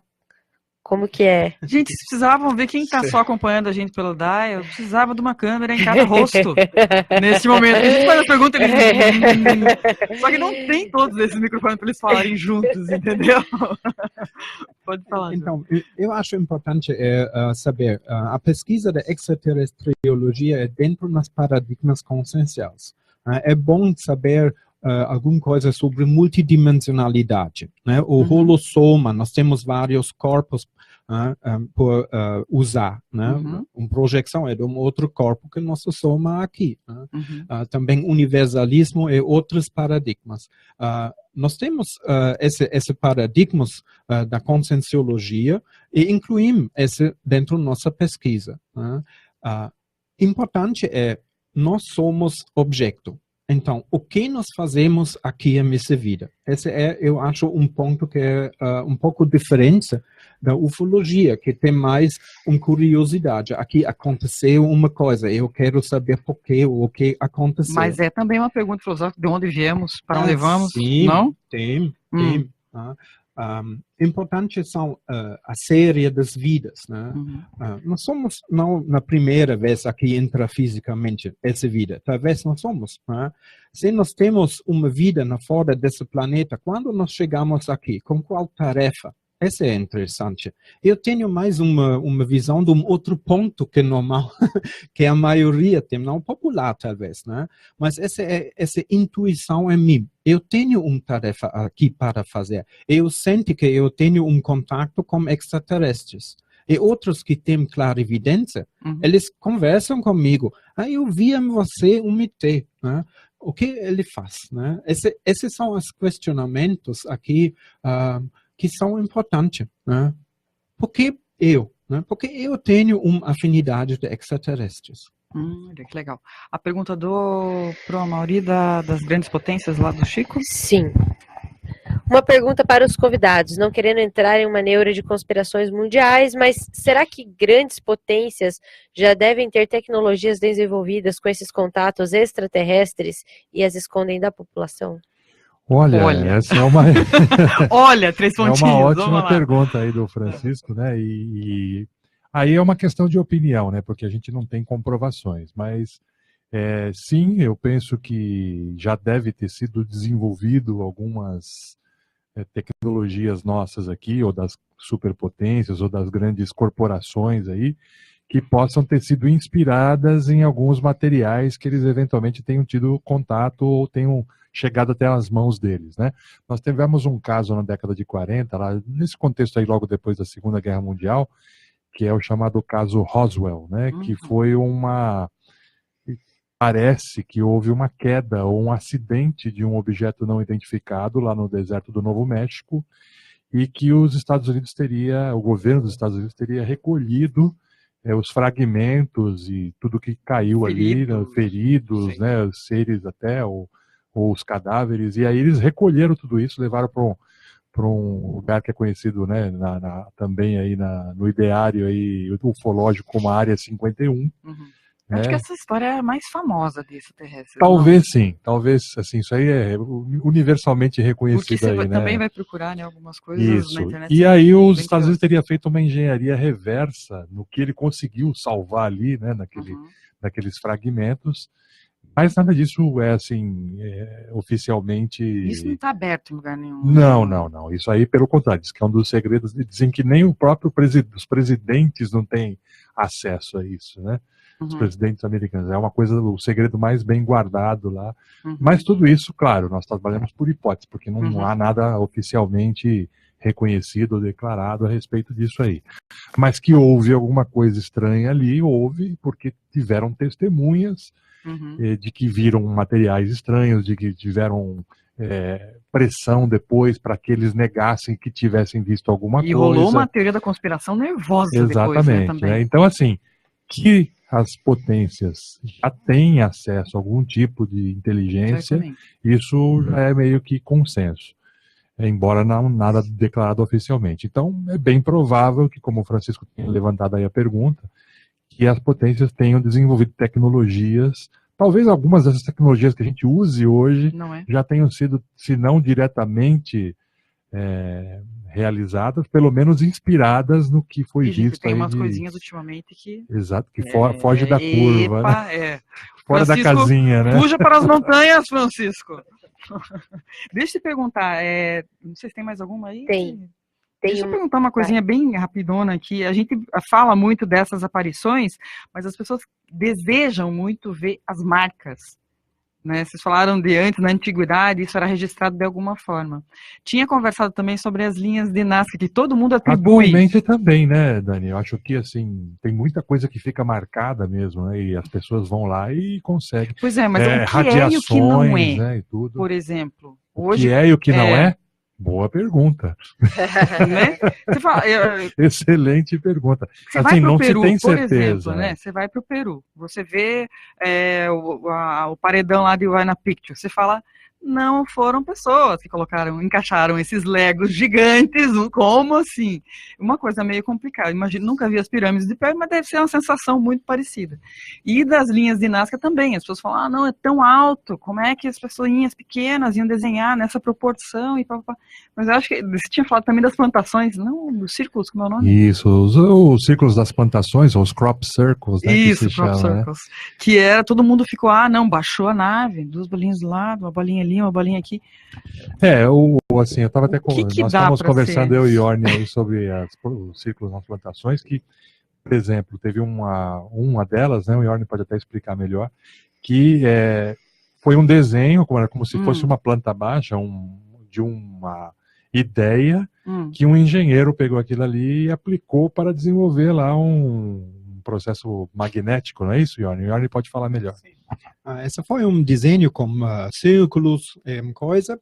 Esse chama a atenção de uma pessoa que trabalha com máquinas elétricas para produzir eletricidade. Ele usa isso como um mapeamento, um desenho com uma máquina para produzir eletricidade. Ele usa esses círculos lá como magnetos, né, que fazem um movimento. Isso funciona, foi muito interessante, né? Eu acho essas são dicas que nós podemos usar, né, por pensar um pouco de outra maneira que hoje, que acorda nós, né, dá nós mais lucidez sobre nossa vivência aqui. Né? Você tem um outro? Então, nós temos vários exemplos. Cheios, vários eventos. Você citou. Agora, eu acho que um ponto importante aí, é estudioso e está aqui para fazer um trabalho sério, como o Fábio destacou no começo, né? É o seguinte, apesar da nossa vontade de que as pessoas conheçam essas atividades, de que elas possam pensar e, como o Fábio falou, expandir a cabeça e ter um universalismo, não é tudo que a gente pode classificar como uma atividade extraterrestre, né? Então, algumas coisas a gente desconhece o que foi a origem daquele fenômeno ou o que poderia ser aquele fenômeno. Então, tem muita gente, uma coisa que diferencia a extraterrestriologia de outras linhas é que a extraterrestriologia é muito criteriosa, ela usa muito o senso crítico para afastar aquilo que não pode ser daquilo que é. Né? Então, isso é muito importante, até porque a gente, como foi colocado aqui, lida com fenômenos também de parapercepções, sensoriais, né? Percepção extrasensorial e tudo. Então a gente não pode ir no bico de tudo que apresentam como sendo extraterrestre. Mas também, né? Então, assim, por exemplo, vou te dar um exemplo. Então, será que todas as marcas de plantações são atividades extraterrestres? Essa é uma pergunta que pode ser Conhecendo feita. A criatividade Tem gente humana, que acha que sim, que todas elas são. Mas outras pessoas acham que pode ser atividade de outro tipo, que não é extraterrestre. Ser contatos interdimensionais, por exemplo, de pessoas que são, ou de consciências que são aqui da Terra mesmo. Né? Então, como é que a gente pode saber isso? Um universo de tá possibilidades. Exatamente. Não, porque senão, o que acontece? É alguma coisa estranha, então é extraterrestre. Nem, calma lá, não né? é assim. Nem sempre, nem sempre. Então, por exemplo, tem gente que, por exemplo, vê alguma atividade de algum equipamento e tal, e fala assim, não, isso aí não é extraterrestre, isso aí pode ser uma tecnologia, como o Francisco colocou, né? O nosso ouvinte colocou. Pode ser uma tecnologia de outra potência, de outro país que está fazendo um teste secreto e ninguém sabe o que é aquilo, né? Porque é secreto. Então, assim, tudo a gente tem que ter o senso crítico.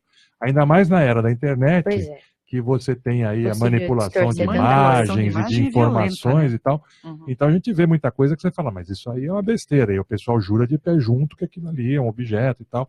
Eu já vi um caso, por exemplo, que as pessoas fizeram como se fosse uma gravação com uma câmera numa estrada. Olha, é um objeto, está atrás da nuvem, não sei o quê, e filmando, e a câmera... Bruxa de Blair. Exatamente, a câmera tremenda, e as pessoas com medo, e uma correria, aquela coisa, parecia um negócio... Aí depois aquilo ali gerou uma quantidade de views enorme, todo mundo falou aquilo, circulou, e o pessoal dizendo, não é verdade, e tal, não sei o quê.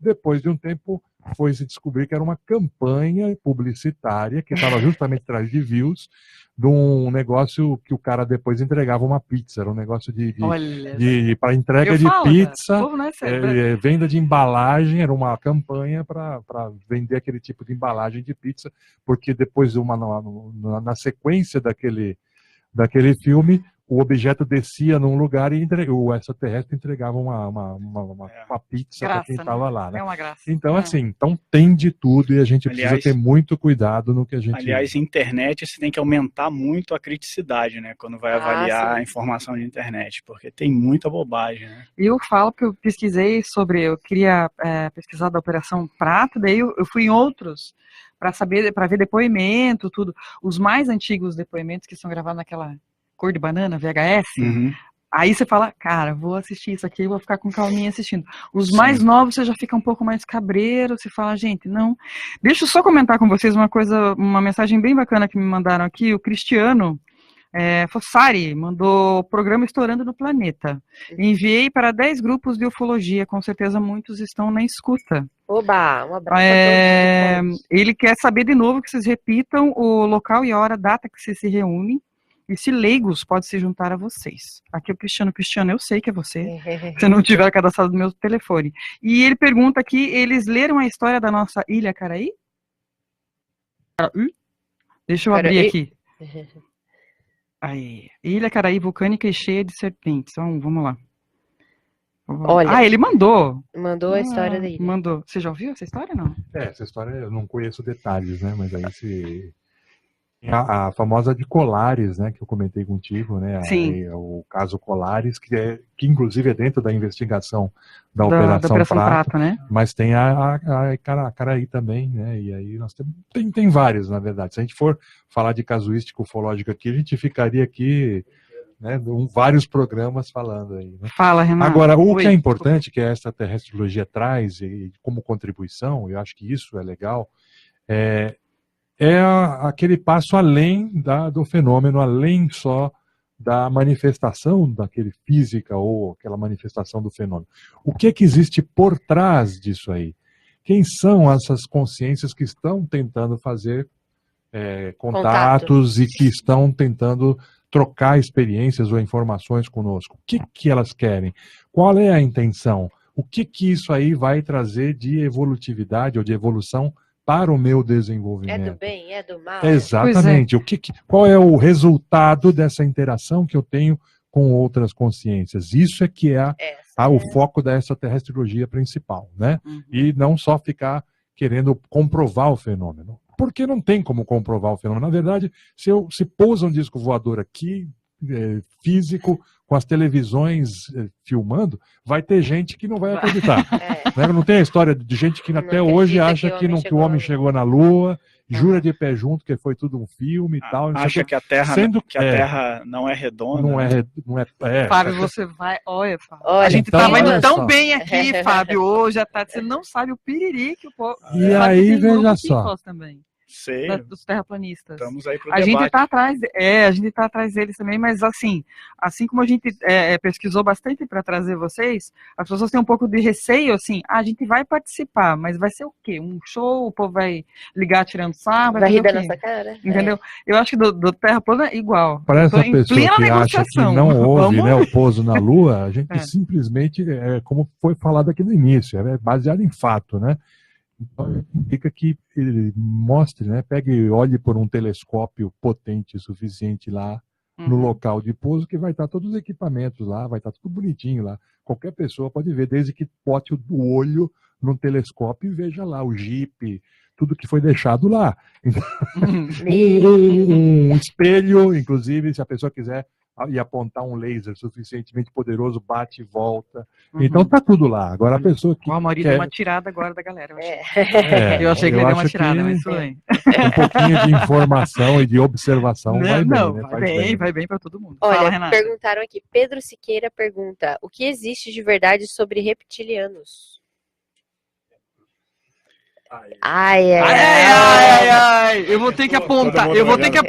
Vocês vão escolher por isso, botar à vontade. Quem responde? À vontade, mas olha, tem uma série de denominações aí, de raças que o pessoal fala, tudo, mas a gente acha que isso aí tudo é secundário, né? A gente acha que tem muita mistificação nisso tudo, e a gente tem muito essa questão de ter a experiência, a pessoa desenvolver a experiência por ela mesma, sabe? Então, a gente não parte desse tipo de abordagem, de ficar preso no que se fala, no que se tem, né, tem os reptilianos, o pessoal fala os greys, tudo, tem uma série de denominações, tem livros, inclusive, especificamente sobre isso, tipologia, né, extraterrestre, mas assim, a gente procura partir da experiência pessoal, né, começar por aí, mas sem desprezar nenhuma área do conhecimento, mas também sem ficar fixado nesse tipo de questão, entende? Quer complementar aí, amor? É só complementar o seguinte, como o Fábio falou, a forma ela é mais secundária, embora a gente reconheça, né, que tem algumas tipologias já clássicas aí que são estudadas, mas tal como você, olhando para um ser humano, você não pode dizer se o cara ele é positivo, se ele é negativo, se ele é um santo, se ele é um bandido e tal, só pelo fato dele ser humano, né? Então você pega um ser desses assim, e também não dá para saber se ele é positivo, se é negativo, qual é a intenção, só pelo fato dele ser de uma determinada categoria, tá certo? Então é o caso de reptiliano, tem gente que fala que eles são do mal, tem outros que falam que são do bem, e aí tem de tudo, né? Então isso é importante que a gente saiba, realmente privilegiar a interação e aí ver o que sai a partir dali. A gente procura evitar qualquer tipo assim de empolgação ou deslumbramento com esse tipo de assunto, né? Mas porque como é que você corta tem muita viagem na maionese. Não é assim. Olha, a primeira coisa é o seguinte, é colocar o pé no chão de por que a pessoa quer fazer aquela pesquisa. Por que você está interessado nesse assunto? Você está interessado para fugir de alguma situação, entendeu? Porque o assunto é interessante, ou o que te traz a essa pesquisa, né? E a gente procura, assim, usar ferramentas que é o próprio desenvolvimento da pessoa através da energia dela, né? Que a gente estuda essa questão da energia que a gente mais sutil. A gente usa, por exemplo, essa questão das técnicas de projeção, como o Yorn estava falando, que é a pessoa entender que ela não está numa dimensão só, que ela pode se manifestar em outras dimensões, com lucidez, não é sonho, não é imaginação, não é fantasia. Isso aí está comprovado já, sabe?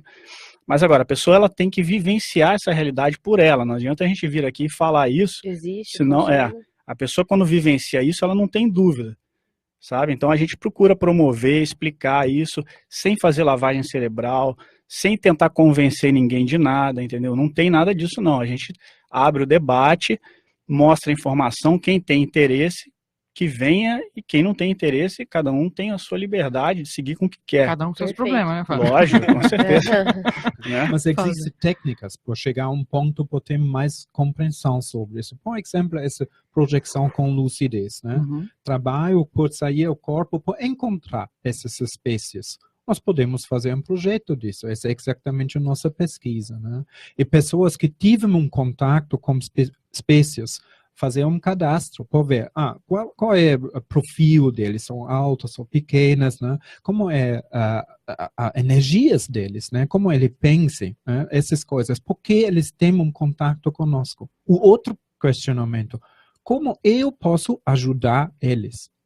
Imagina, são talvez aqui espécies muito avançadas, evoluídas, que querem ajudar-nos, mas não sabem como usar um corpo físico humano, que tem talvez um rabo, né, coisas diferentes, né? Como ajudar esses, por integrar da nossa sociedade aqui, nossas sociedades, né, o trabalho junto. Esse é um questionamento que é bem interessante. Eu dou aulas de todo mundo, eu sou alemão, né, eu dou aulas trilingües. Não tinha percebido. Desculpa. Parabéns pelo português. Vergonha, mas tudo bem. Então, o que eu percebo, né, essas pessoas que são transmigradas de outros planetas, nós temos de vários lugares, em todos os países. Como nós podemos interagir com eles? Esse é um questionamento para mim, pessoalmente, porque eu vejo, essa é uma tarefa, né? Encontrar eles, por ver, por que nós temos essas dicas? Como nós podemos ajudar, né? Quais são nossas problemáticas que não conseguimos fazer sugestões para melhorar? Sim. Uhum. Queria te perguntar outra história. A gente vai pegar de um filme, eu não lembro, Céu em Chamas, isso? Fogo no Céu? Fogo no Céu. Fogo no Céu. Esse foi um dos filmes mais sérios, os primeiros lá que eu tinha visto sobre esse contato imediato e sobre, né, um cara que tinha sido abduzido nos Estados Unidos. Isso. E foi como é que e o Amaury contou uma história depois, né, que ele foi entrevistado depois, fizeram um filme, e o filme mostrava como é que ele tinha sido abduzido, e como é que ele voltou, né, gerou uma série de traumas, enfim.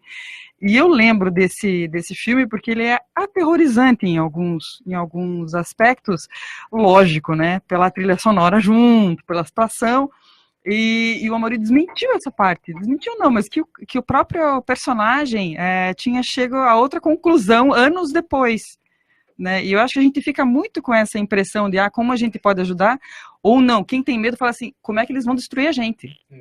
Né? Eu acho que quem tem medo de falar, ou, né, tem receio de falar sobre isso, eu acho que é a principal dúvida. Conta um pouquinho, amor, desse Eu vou aproveitar seu gancho, Dani, de falar um pouquinho a respeito já que estamos falando de filme, né, dos extraterrestres aí no cinema. Então nós temos uma longa tradição aí de filmes que abordam essa temática aí, tá? Na verdade, talvez a primeira história que envolvesse mais diretamente, assim, teve algumas anteriores, mas a que teve nos meios de comunicação de massa foi A Guerra dos Mundos, né, que foi um livro lá escrito no século XIX pelo H.G. Wells, e que depois virou um filme na década de 50, 60, e tem agora até o mais recente, que foi feito com o Tom Cruise. E ele mostra o extraterrestre como o invasor, né? Exato. Chegando e dominando tudo. Nessa linha, você tem vários filmes aí. Você tem o Independence Day também, que é nessa linha. Você tem a Batalha de Los Angeles. O que eu mais gostei foi o MIB, né? Que foge e tem os seriados também, Os Invasores. Eu lembro quando eu era pequeno, eu assistia Os Invasores, morria de medo, depois ficava com medo de disco voador e tal, né? Eram os invasores, né? Que eles vinham e aí eles viravam fumaça, tinha toda uma... E assim, então, o extraterrestre como o ser ameaçador, como o ser que vem de fora para dominar, para escravizar a humanidade e tudo. Então, né, pegar os recursos, né? Exatamente, pegar os recursos e tudo. E aí, isso tem uma longa... E isso dá ibope, né? As pessoas vão... Quem gosta de filme de terror, por exemplo, até tem um filme também, Contatos do Quinto Grau. Esse que eu te falei, né? Que é terrível. Não assista, gente, sério. Então, assim, nunca mais você dorme certo. Tudo quanto é tipo de coisa perturbada e doentia envolvendo os extraterrestres, né? E tem, por outro lado, aqueles que já veem o extraterrestre como um ser mais integrador, que quer vir aqui para somar. Talvez o filme que fez mais sucesso isso foi ET, o extraterrestre, né? Que todo mundo assiste, né? Tem os na área de comédia e de ação, que é o Men in Black. Enfim, tem várias linhas aí e tudo mais. E dentro desses tem esse que você citou, que é o Fogo no Céu, que é um filme que foi baseado nesse fato real, né, do Travis Walton. Foi um lenhador, né, ele trabalhava como lenhador lá nos Estados Unidos, e ele acabou, não vamos entrar aqui no detalhe da história, mas assim, ele acabou... Spoiler também, mas porque é velho ele ficou próximo de um objeto, o objeto ele desmaiou, né, e aí os colegas que estavam junto com eles ficaram apavorados, saíram todos correndo, foram embora, deixaram ele lá. Aí depois de um tempo se arrependeram, falaram, pô, nós deixamos nosso amigo lá, né? Opa, esquecemos alguém. Que é aquilo lá? Voltaram. Quando voltaram lá, não tinha mais luz, não tinha mais Travis Walton, não tinha nada. E ele ficou 5 dias desaparecido com a polícia e com o FBI e todo mundo atrás, né? Um caso que virou comoção nacional, porque uns achavam que eles tinham matado o amigo e enterrado, outros acreditavam na história e ficou aquela celeuma, aquela polêmica e tudo. E depois de 5 dias... aparece o Travis Walton num outro lugar, completamente em estado de choque, tudo não lembrando de nada do que tinha acontecido, mostrando que os amigos realmente não tinham tido nenhum tipo de má intenção. E depois, com o tempo, eles, através de um tratamento com hipnose, o Travis Walton foi lembrando o que aconteceu nesses 5 dias, e ele relata, então, que ele acordou e ele estava dentro de uma nave, e encontrou seres que parecia fazerem experiências com eles e tal, né? É o clássico caso de abdução, né? Abdução, para quem não conhece esse termo e essa ideia, é os objetos e os seres extraterrestres que raptam, né, um ser humano com qualquer tipo de intenção que a gente não saiba. Nossa. Né? E no filme às vezes dá vontade de ser abduzido. E no filme mostra realmente como que ele tendo sido abduzido e tendo sido feito uma série de experiências com ele. Ele ficou apavorado e todo mundo fica apavorado era bem sombrio, também. A descrição dele era super sombria. Mas a gente aqui teve alguns anos aí que teve aqui em Foz um grande congresso de ufologia chamado UFOS, e vários pesquisadores, várias pessoas que tiveram contatos. A gente perdeu esse evento para outra cidade, não? Na realidade, ele está sendo realizado em vários locais. Né? Teve uma temporada que acho que tinha, inclusive, o patrocínio da Itaipu também. Então era feito aqui em função também do patrocínio. Mas aí agora, parece que como também não houve mais o patrocínio, também agora é feito em outros locais. Mas o fato é que essas pessoas vieram aqui e uma delas foi o Travis Walton. O próprio, ele veio aqui e veio contar a experiência dele, fez uma conferência dentro do UFOS. E a gente teve a oportunidade de entrevistá-lo. E ele, muito interessante, né, o depoimento dele, que ele falou, olha, realmente o filme e o livro tá como naquela época eu tinha a percepção de que era uma coisa ameaçadora e tudo mais. Só que hoje, eu analisando tudo, aquele clima de terror era muito mais da minha cabeça do que realmente aconteceu por parte deles. A minha hipótese hoje é que eu entrei na esfera de energia ou de ação daquele objeto, sofri lá um desmaio, e que eles perceberam isso e falaram, bom, se a gente deixar o cara aí, ele deve morrer. Então eles me recolheram e naquele período que eu fiquei dentro da nave, eles na verdade estavam me tratando para ver se eu não morria e que foi depois, quando eu fiquei bem, eles me largaram lá em algum lugar.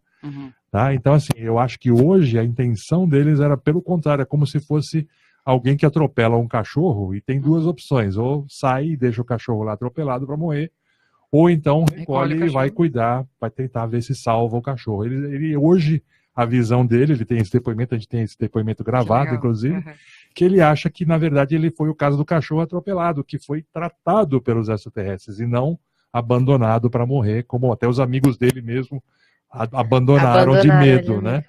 Então essa é a visão dele hoje. E ele fala assim, e o que comprova isso é que depois que eu tive aquela vivência de abdução e tudo, eu, na verdade, eu tive uma saúde de ferro que eu nunca tive antes. Ele falou, olha, nem gripe eu tive mais depois daquilo, fazem 40 e tantos anos, né, que ele teve aquela vivência. E ele fala, não era assim. Então, de certa maneira, aquele tratamento que os caras fizeram me aprimoraram, me melhoraram a minha condição física. Então, veja que depoimento rico isso, um né, livro Dani? E um filme depois. Né? Por isso é que ele fala nessa entrevista que ele gostaria de fazer uma nova versão, um novo livro, contando uma revisão daquilo que aconteceu com ele. puxa, um livro e um filme depois se desmentir, imaginou? Difícil. Ai, que triste. Não vai ter o mesmo alcance, com certeza. Não, todo mundo gosta, né? Pode passar medo. Jogar o terror. Fala, Renata. Temos uma pergunta aqui para o Coronel Luiz. Luiz, eram comuns os militares comentarem entre si histórias de avistamentos ou era tabu até mesmo nesse meio? Internamente lá, a gente não tinha nenhuma orientação do tipo, você viu, tem que relatar. Então, quando acontecia alguma coisa diferente, nós sempre trocávamos experiências, conversávamos. No meu caso, especificamente lá, isso foi uma noite, no dia seguinte a gente comentamos com outros companheiros, não tem nada que proíba, não tinha nada que proibisse esse tipo de interação. Eu trocava experiências para tentar identificar o que realmente aconteceu. Tá? Mas não tem essa determinação de, poxa, você viu, você tem que relatar, ou você viu, tem que ficar calado. Tá? Você viu, você pode continuar interagindo, não é nada anormal, digamos assim. Não era nada e continua sem ser nada anormal. Muito bem. Não, aqui a gente tem vários comentários do Francisco Mauro, ele está acompanhando aqui, ele parabenizou a produção do programa, aos entrevistados que são experts no assunto, e ele fala aqui sobre as pesquisas com agroglifos, que comentávamos anteriormente, né? Ele disse que aqui no Brasil as pesquisas estão mais adiantadas, que inclusive há um agrônomo aqui em Foz responsável pela análise das plantas nesses desenhos. E que outra coisa, que ele nasceu aqui e eles lá, no planeta deles. Ok, a questão é o seguinte, o que eu tenho que fazer aqui com eles ou sem eles? Olha lá, agora vamos pro sorteio, peraí. Pergunta? Vai, Fábio. Desculpa, eu não entendi muito bem. Você pode repetir aí? Ele falou, bom, ok, eu nasci aqui e eles nasceram lá no planeta deles. A questão é, o que ele tem que fazer aqui com eles e sem eles. Então, essa relação humanos e extraterrestres, qual que é o propósito? Pelo menos foi desse modo que eu compreendi a questão. Eu acho que é uma excelente pergunta. Todo mundo joga para jornalista a resposta, mas não tem graça isso aqui, Fábio. Fale, não, mas é uma pergunta em aberto. Eu não tenho resposta para isso. Eu acho que, como toda área de pesquisa, a gente tem uma série de indagações e questionamentos também, né? Então, junte-se a nós e vamos estudar. Né? Eu acho, na verdade, é mais ou menos como aqui. Nós temos vários tipos de pessoas, nós temos várias tarefas para fazer. Eu acho a interação com extraterrestres é parecido. Existe, com certeza, alguns extraterrestres que querem só brincar com nós. Esse não tem um sentido profundo, mas existem outras tarefas que são muito mais avançadas. Esse depende mais de nós. Em momento, eu tenho uma vontade de ajudar aqui o planeta, a evolução mesmo. Eu tenho uma energia para conectar pessoas e extraterrestres que têm a mesma ideia. Essa é uma hipótese. Então, a medo, nós falamos muito sobre medo. Essa é uma resistência para mim, né, por minha pesquisa. Evitar fazer uma emoção de coisas. Primeiro, olhe o que aconteceu aqui, o que eles podem fazer, o que querem fazer, e porque esse é mim, que eles são em contato. Fazer uma pesquisa mais racional. Eu acho a interação tem cada vez uma tarefa. E vamos em frente, ver várias possibilidades, é muito amplas as tarefas. Perguntaram sobre assistência interplanetária depois. Esse é o ponto desse. Sim, nosso planeta aqui tem processos, vários processos. Outros planetas têm uma evolução também. Talvez existe grupos especialistas que têm conhecimento dessa complexidade do nosso processo aqui e podem ajudar. Como nós podemos interagir com eles ou incluir eles para ajudar nosso processo? Esse é um dos questionamentos da assistência interplanetária. Pode ser, eu sou um desses especialistas. Como eu posso lembrar de minha tarefa? Como eu posso ter um contato de minha tarefa que eu fiz antes dessa vida intrafísica, né? Seja fazer uma retrocognição, por ver, eu fiz um planejamento dessa vida aqui, como entrar com isso? Esses são os questionamentos que são um pouco na fora da curiosidade, porque esse inclui mim mesmo. Né? Eu sou o objeto da pesquisa. Vamos começar com nós. Olha, o senhor estava ansioso aí para pegar o microfone. Não, é que, na verdade, assim, estava falando, eu esqueci de falar, já que estava falando do negócio do fogo no céu, do filme, né? Tem um filme que é mais recente e que é o oposto desses que a gente estava comentando, no sentido de ser muito positivo e procurar entender essa questão da interassistência, né, da assistência interplanetária, que se chama A Chegada. Esse é um filme que eu indico para todo mundo, porque, ó, tá vendo? Tá passando na HBO, mas você encontra também até para comprar na lojas americanas, né? E tal, né? The Arrival. A Chegada, tá? Não é um antigo, porque tem um antigo que teve um nome, teve um... O filme é dirigido pelo Denis Villeneuve e a atriz é... A Ruiva. É de 2016 esse filme. Agora, essa que é isso. Esse aqui mesmo. Olha lá, como se todo mundo estivesse vendo em casa. Né? Ele está falando na rádio como se todo mundo tivesse... É interessante porque, assim, começa com a ideia justamente de uma chegada, assim, de um extraterrestre. Em vários pontos, né? Em vários pontos da Terra. E todo mundo achando aquela ideia de que eles vêm aí para invadir, para destruir. E o filme, assim, é uma surpresa no sentido de que não é bem isso que todo mundo pensa, que tudo que vem de fora é ameaçador ou é invasor, né? Muito legal então, mesmo. assim, esse é um filme que vale a pena. E você tem que assistir pelo menos uma segunda vez. Para poder assista entender dublado, os detalhes. Assista que você fica ali, não entendi essa parte, peraí. Esse, para mim, assim, legal, eu considero, minha opinião, esse é o melhor filme sobre temática de extraterrestre que eu já assisti. Deixa lá e olha que tem vários bons Coloquei. filmes, Contatos Imediatos do Terceiro Grau, ET, mas esse, A Chegada, para mim, é o melhor que foi feito. No sentido de que a gente não pode esperar, quando a gente vai contatar com uma civilização mais avançada, né, a gente tem que fazer um esforço para a gente também avançar, abrir a cabeça para poder entender. E não só esperar que a coisa entre na sua compreensão. Eu achei legal, muito interessante esse filme da linguagem. Exato. A gente está muito acostumado a ver, de repente, o extraterrestre vai falar inglês. De repente, não mais que de repente, ele entende a mensagem, viemos em paz. Ele entende a mensagem em inglês, e nesse filme não. Né, as pessoas têm que decodificar o que quer dizer, eles se comunicam através de desenhos, de símbolos, e não conseguem, né, chegar a outra, e você fica pensando, fala, gente, que horas que esse filme, até onde que ele vai? E é muito legal, é muito legal por conta disso, assim, esse filme é muito instigante, assim. Tá bem? Vamos fazer o quê? Vamos para o nosso break rapidão, a gente volta. Voltamos com o programa Depois das Duas. Apresentação, Daniela Valiente e Renata Tomasi. Epa, voltamos aqui, segunda-feira começou já bombando nesse Facebook, na rádio AM 1320, você está escutando Depois das Duas, com Daniela Valiente e Renata Tomasi, hoje aqui com um grande elenco, né? Opa, sim.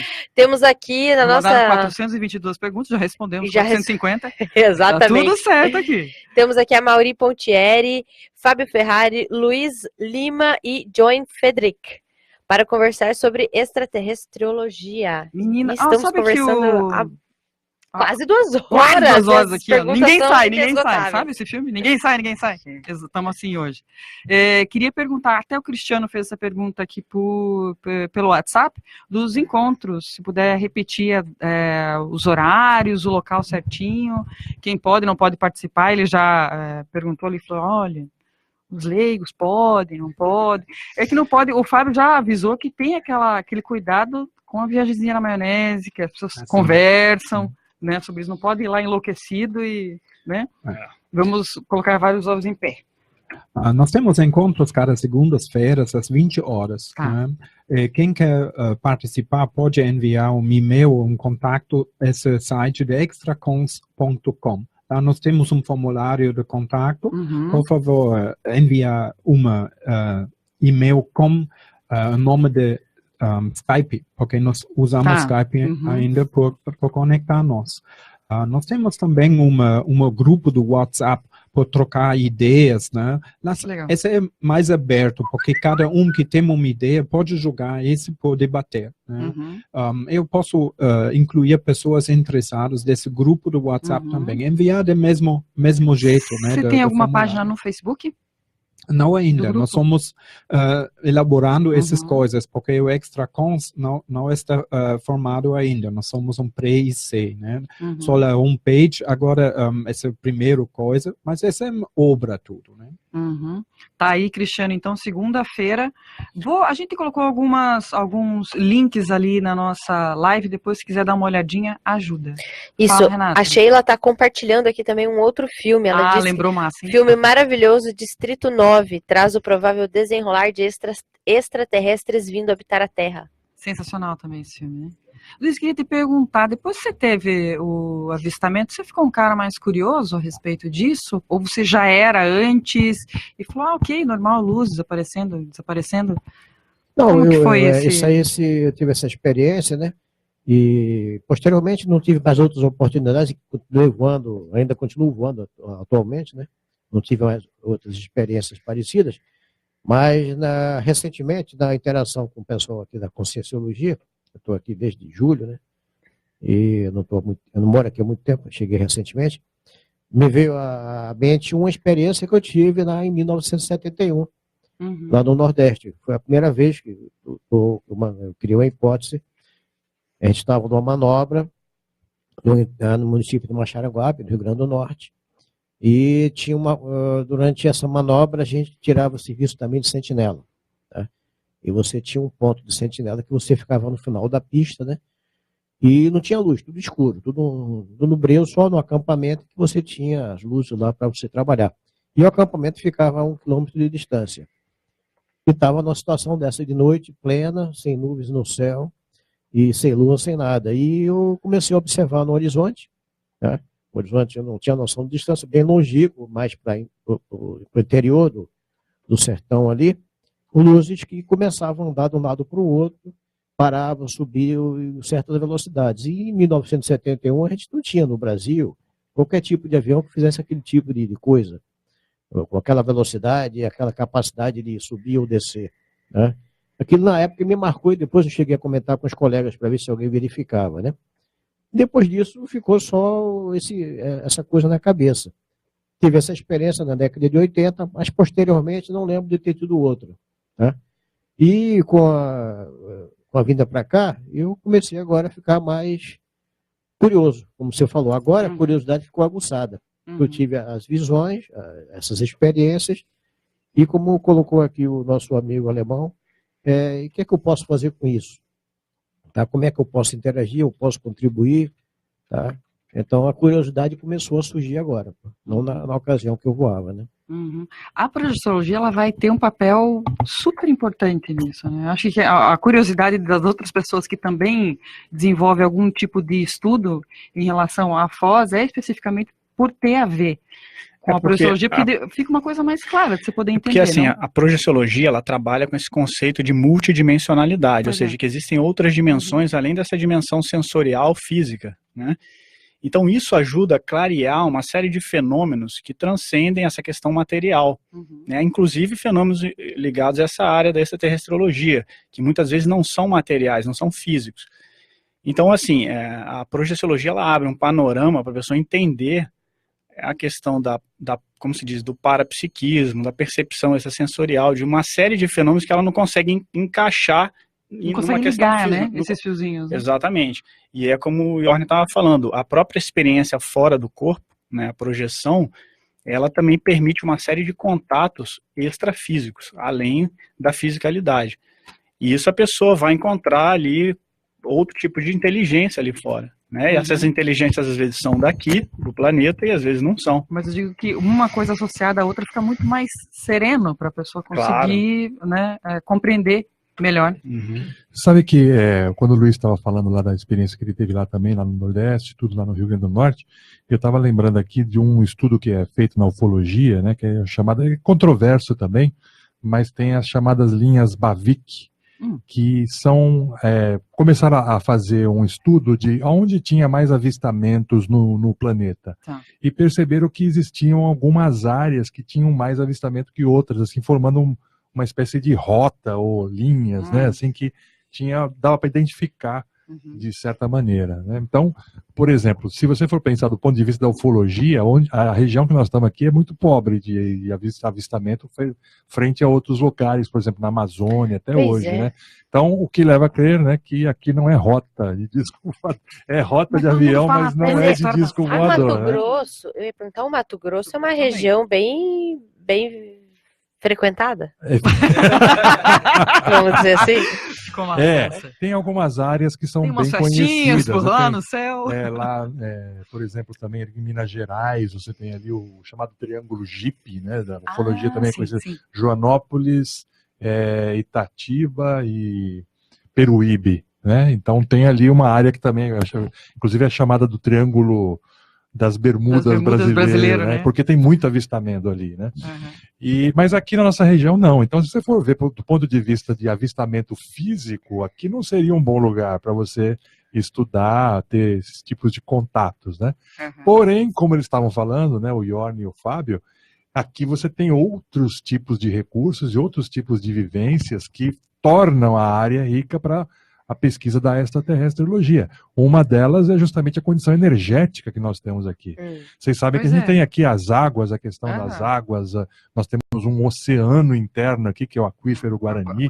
Então nós temos todo tipo de energia aqui e que traz até também, a gente tem a hipótese aí que acaba atraindo também essas consciências extraterrestres, extrafísicas, né? Você sabe, então, o pessoal que não conhece muito bem isso que fala que ali é uma hora...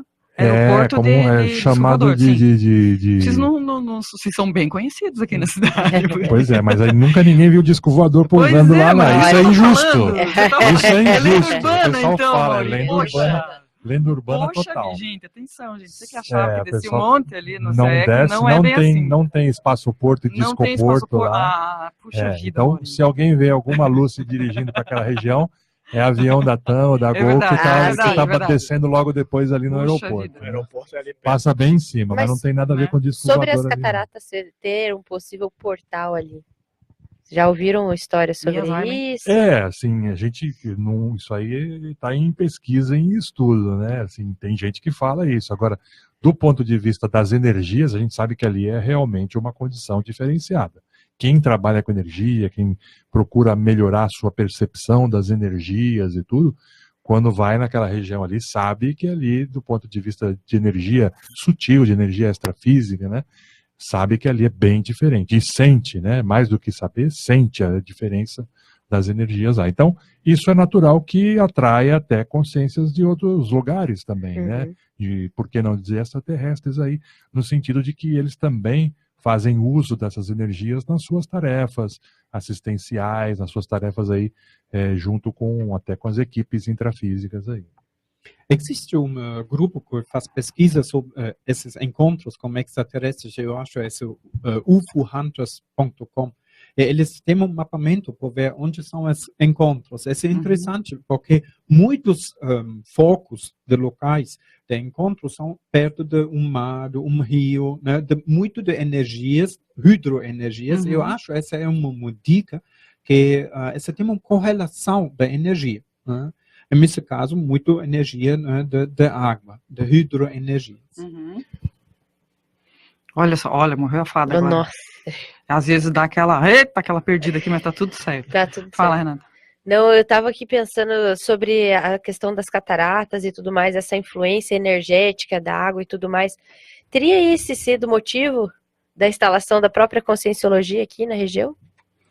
Olha para onde a gente pulou agora. Sim, mas a resposta é sim, né? Assim, claro, porque quando você tem assim um local de energia muito abundante, assim, é muito mais fácil de você materializar iniciativas, né? Então, o próprio professor Valdo Vieira, mais de uma vez, ele comentou que um dos motivos da escolha desse local aqui é justamente essa abundância de energias da natureza, de energias que a gente chama aqui as energias tem as energias conscienciais e as energias imanentes, né? As energias imanentes são aquelas que são da natureza. Então, como tem abundância aqui, fica mais fácil para os grupos e para as pessoas que querem materializar iniciativas, construções, prédios, ideias, né? Tudo isso fica facilitado, fica, vamos dizer assim, maceteado quando você tem locais de energias abundantes. Ao contrário de locais desérticos onde não tem essa energia.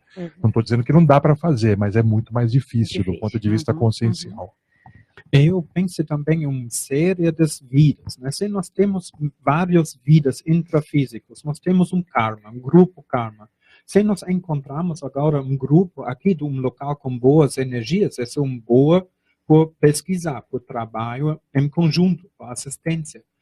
No caso, nós temos um local na Alemanha, por exemplo, onde eram muito guerras, muito coisas ruins. Né? Essas energias são horríveis. Né? Então, se eu faço um planejamento da próxima vida como grupo, onde eu vou encontrar? Né? Eu percebo isso muito, né?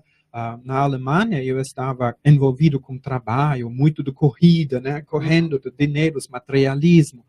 Também essa história de guerras, situação política, imigrantes que chegam agora. Tudo tem uma influência do nosso trabalho. No caso da minha karma, eu sou envolvido disso. Eu não tenho cabeça aberta mais, claro. Mas eu senti aqui como uma segunda vida. Quando eu cheguei aqui, eu percebi, eu conheço você, eu senti isso. Se isso é verdade ou não. E eu tenho a possibilidade de pensar de outra maneira aqui, sobre minha existência em vida aqui. Como eu fiz uma programação dessa vida intrafísica por ajudar, por trabalho juntos com meus amigos evolutivos, intrafisicamente e extrafisicamente, e planetária. Eu acho que aqui é um local ótimo para trabalhar juntos, por causa das energias e da história. Olha que legal. Alguém gravou esse depoimento?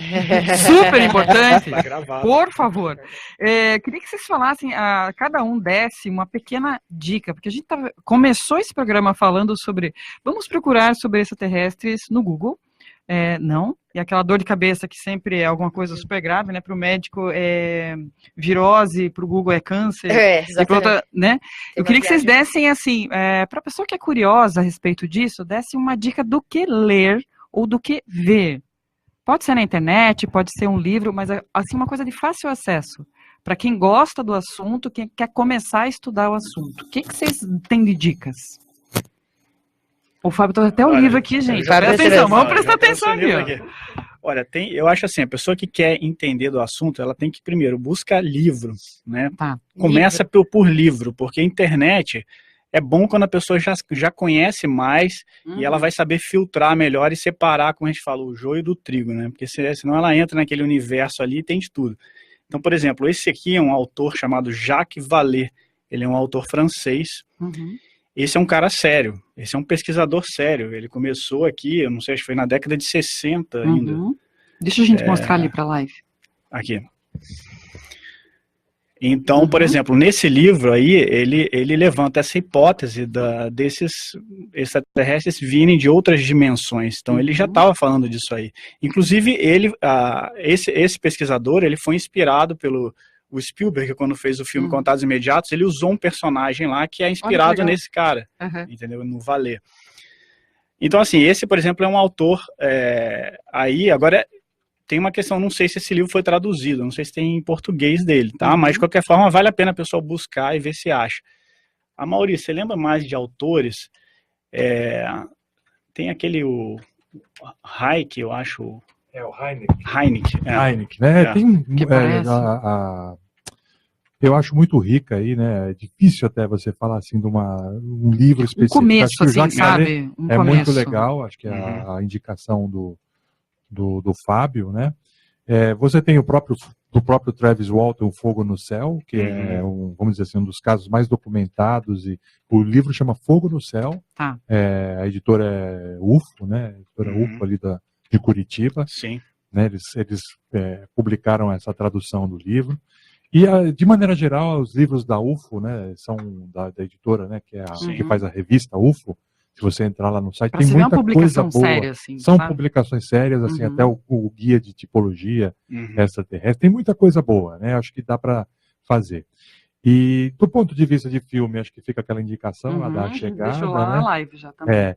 E tem também um documentário que eu até indiquei para você já também, que é o caso Colares, dentro da Operação Prato. E o documentário chama A História que Veio do Céu. Isso aí a pessoa encontra no YouTube. Tá? É um documentário muito bem feito, de 2007, que mostra o caso Colares, que é um dos casos mais interessantes e importantes aí da ufologia brasileira.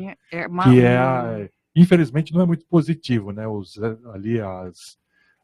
objetos ali parece que tinha uma interação que não era muito positiva, mas era um caso onde a cidade inteira viu e ficou... Teve relato desse o que originou, na verdade, eles apelidaram de chupa-chupa, né? O fenômeno do chupa-chupa. Que era era como se fosse um cortinho, para fazer extração, uma vacina, né? Extração de sangue. Né? E daí eles relataram isso aí. É um caso super rico, né? Em informações, assim, é bem bacana. E foi bem documentado. Então, assim, eu acho que é legal para quem tem interesse de conhecer a complexidade do fenômeno, né, do fenômeno dos objetos não identificados aí e da interação com os extraterrestres aí. Só lembrei de mais uma questão, que na holoteca, no CAEC, tem uma ufoteca, tem uma seção específica de livros sobre ufologia lá. Mais então, fácil, né? Se a pessoa, de encontrar. A pessoa pode ir lá e ler lá, pelo menos, e fazer e ela consegue ter um panorama do que tem publicado. Que legal. Entende? Vale a pena. Fica bem mais fácil. E nossas reuniões são no CAEC, no Centro de Autoestudos da Conscienciologia, às segundas-feiras, né? Não só online, nós temos lá uma presença em sala também. Paulo, lembrou de alguma coisa? Não, eu sou, como eu falei, eu sou iniciante no processo, né?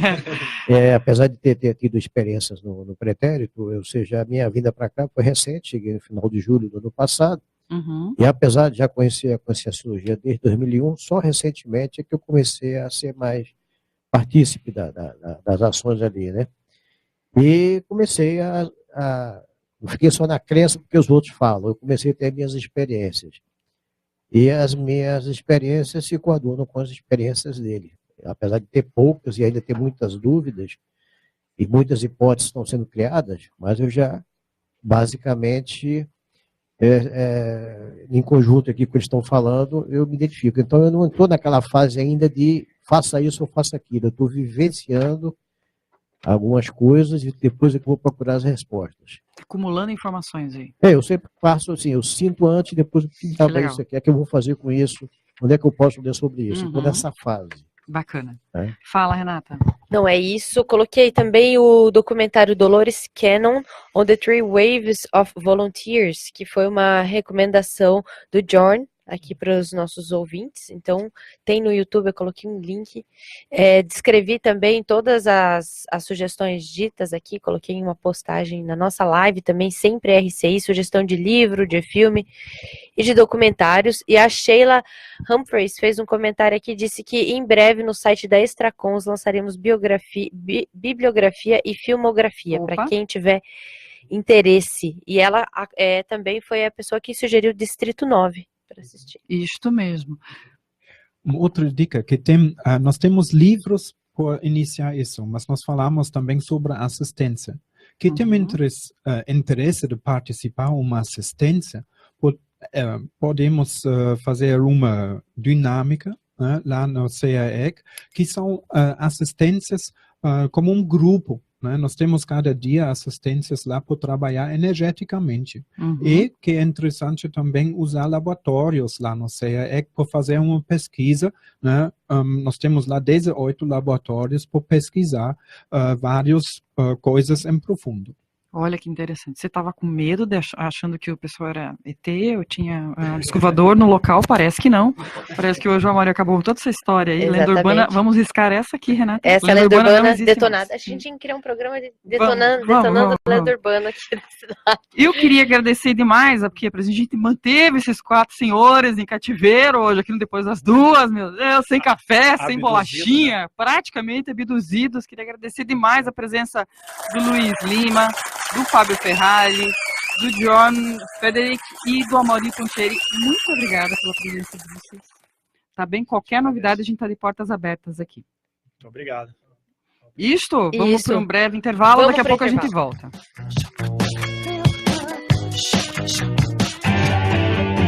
Estamos apresentando Programa Depois das Duas. 16 horas e 14 minutos.